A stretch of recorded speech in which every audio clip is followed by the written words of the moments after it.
À bien des reprises, Dieu, dans le passé, a parlé à nos pères par les prophètes. À la fin, en ces jours où nous sommes, il nous a parlé par son Fils. Alléluia, Alléluia, Alléluia. Et le Seigneur soit avec vous et avec votre esprit. Évangile de Jésus-Christ selon saint Luc. Gloire à toi, Seigneur. En ce temps-là, les bergers se hâtèrent d'aller à Bethléem et découvrir Marie et Joseph avec le nouveau-né, couché dans la mangeoire. Après avoir vu, ils racontèrent ce qui leur avait été annoncé au sujet de cet enfant. Et tous ceux qui entendirent et s'étonnaient de ce que leur racontaient les bergers. Marie, cependant, retenait tous ces événements et les méditait dans son cœur. Les bergers repartirent et glorifiaient et louaient Dieu pour tout ce qu'ils avaient entendu et vu, selon ce qui leur avait été annoncé. Quand fut arrivé le 8e jour, celui de la circoncision, l'enfant reçut le nom de Jésus, le nom que l'ange lui avait donné avant sa conception.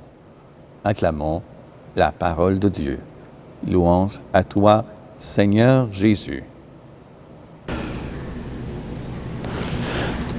On regarde la crèche et on se demande que sera la prochaine année. Mais pour plusieurs, 2020 sera à oublier. On a préféré peut-être ne pas la vivre pour certains, tant les défis furent très grands et certains obstacles difficilement surmontables, ne serait-ce que de se confiner, de ne pas rencontrer du monde.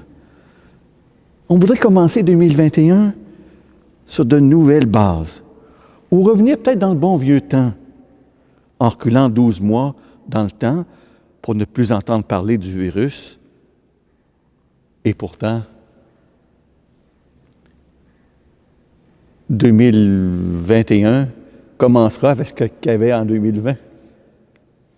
Comme croyants, bénissons le Seigneur de nous avoir accompagnés dans cette catastrophe, dans le silence de nos cœurs, dans nos maisons, de nous avoir permis de survivre à travers 2020.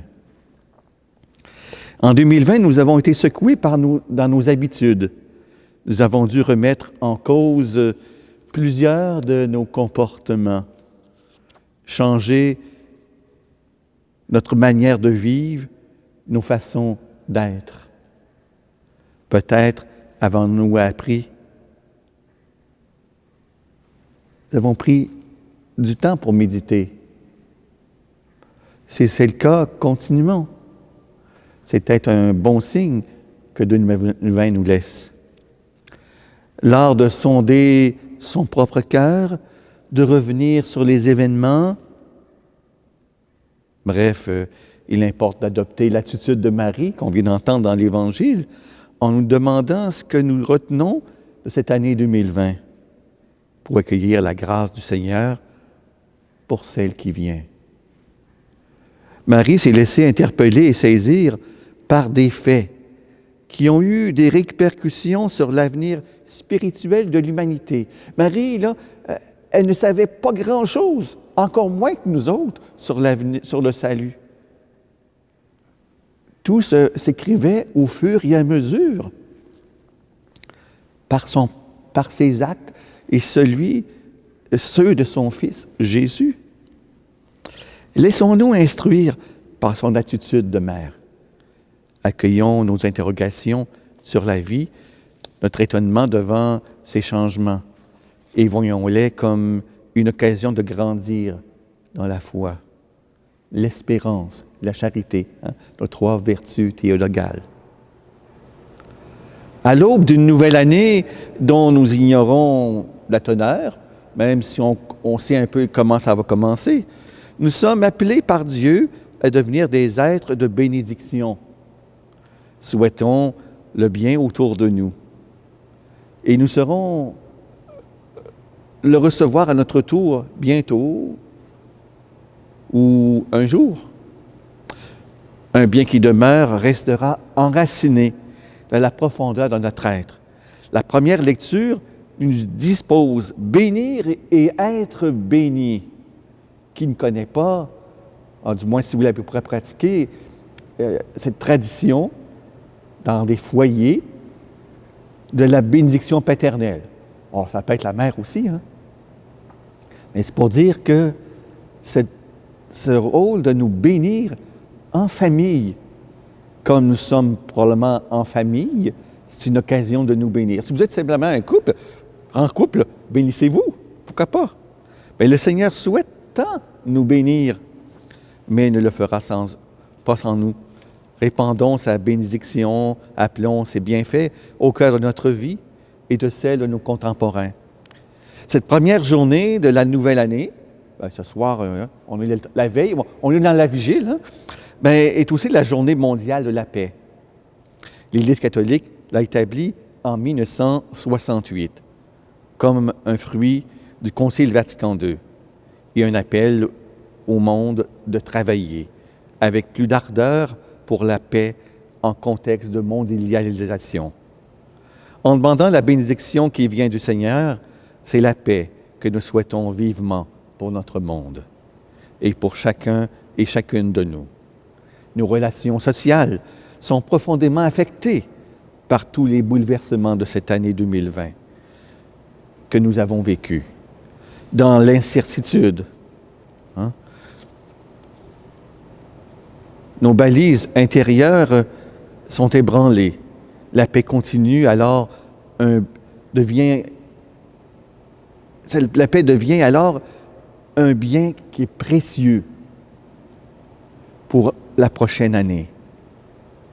Paix qui vient enlever toute rancœur, paix qui sait rendre la justice, relever les opprimés, paix qui établit le calme et la douceur, paix qui soutient et fait fleurir l'harmonie entre les peuples, entre les citoyens, entre les membres de la même famille et en soi personnellement. Nous en avons besoin de cette paix. Demandons-la en profusion en cette Eucharistie aujourd'hui. Que 2021 soit une année de contemplation, de l'action de Dieu qui agit à travers les événements de nos vies. Prenons le temps de méditer à la suite des événements qui surviendront et que nous ferons voir la grâce du Seigneur, la trace de sa présence, la grandeur de son amour. Je ne sais pas pour vous, au cours de 2020, mais ça m'a pris plusieurs mois à le comprendre. Je l'ai compris à la fin novembre et j'ai encore à le méditer. Apprendre à vivre une journée à la fois. On est habitué de tout savoir d'avance, ou presque. Mais vivre une journée à la fois, et comprendre les événements l'un après l'autre. Ben, rien de mieux que Marie pour nous aider à accueillir la nouvelle année, une journée à la fois. 2021, 360 journées, 365 journées, il ne faut pas en oublier une, en ouvrant notre cœur à cette nouvelle naissance qui advient dans le monde d'aujourd'hui.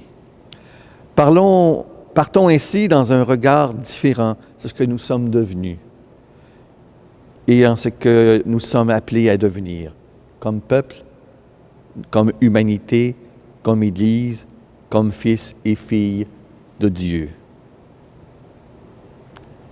Amen.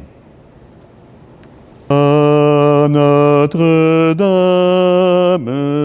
nous te chantons, toi notre mère, nous te prions.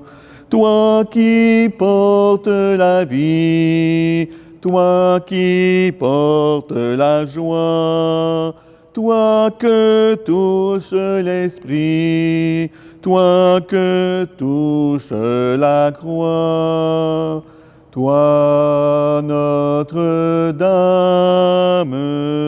nous te chantons, toi notre Mère, nous te prions.